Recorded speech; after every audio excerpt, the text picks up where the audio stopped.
Family, what is good? Welcome back to the 2-minute testimonies, and today we are going to talk about the Santa Monica gathering, which honestly was an atmosphere and experience that hopefully and maybe I'll never have again, but the power of God showed up and I'm so excited to share. Let's get into it. So first off, guys, before I pop into the testimonies, it was such a battle because in Santa Monica and Los Angeles County, there's a lot of people who have been hurt by Christians, who don't like Christians, and so throughout the night we got cussed out multiple times, we dealt with the cops a few times, and ultimately on night 2 we actually had to move our location. But here's the encouragement out of that. And P.S. we love the cops, we love law enforcement, they were just doing their job.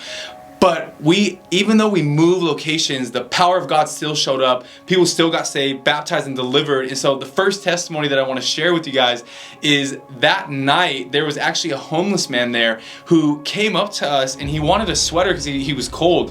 And immediately when I went up to him, I knew that the Lord had more than a sweater for him and wanted to touch his heart. And so I started sharing the gospel with him, asking him about his life. And my good team member Alyssa and her dad were there with me. And this guy, he starts crying as we're sharing the gospel with him. He gives his life to Jesus, and then he actually told Alyssa and her dad, like, I want to get baptized like right now. So this homeless man who came for a sweater, gave his life to Jesus, got baptized in the ocean right there. You'll see the clip that I popped up, and it was just a holy moment because he was weeping when he encountered Jesus, and his heart was so tender, and he was just being so raw and authentic about his past and his sin and the things that he has struggled with. So just thank you, Jesus, for that. And number 2, this testimony has honestly marked our team to a degree where it's almost like just so challenging because we're like, God, this was an impossible situation. And so what happened is day 2 we changed locations, and as we're setting up, there was this homeless guy on a bike, and he was not having it that we were setting up to do worship, and he was against it. He was actually trying to rip the cables and rip our cords out from our equipment while we were trying to set up. And so some of our security team were actually hanging out with him and just trying to chat with him, and they were hanging out with him for an hour, and he was mad, he was yelling, he was cursing.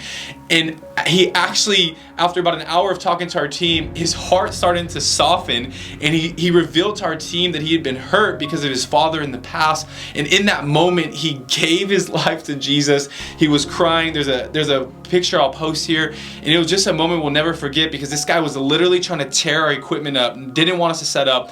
And then an hour or 2 later, he was in the crowd worshiping after he gave his life to Jesus. I mean, for our team, it was just like this moment of like, God, this is just so precious. Like, we don't know what to do besides just thank you in worship. And so in the midst of such a tough and challenging atmosphere, God moves so powerfully in Santa Monica. And that's actually our last gathering we did of 2021. And so I just want to encourage you, if you have not been to one of our gatherings, don't miss what God is doing in California. It's been so holy, so precious. You can follow us at CA Will Be Saved. You can fill out a volunteer form on our website if you want to get more plugged in. And lastly, I myself am looking for 30 monthly donors who would sow into me financially so that I can continue to travel to California, we can continue to preach the gospel, and we can continue to see salvations and baptisms break out. So if you have any stirring in your heart to see California saved, or you want to sow into me, that would bless me tremendously. As if you see one of my videos, I left my full-time job because I knew that God was calling me to this, and I'm so excited for what he's going to do, and he's going to be faithful and he's going to provide. So I just want to say thank you for all of you who've sown in so far, and thank you for those who will. All the information will be here in the caption.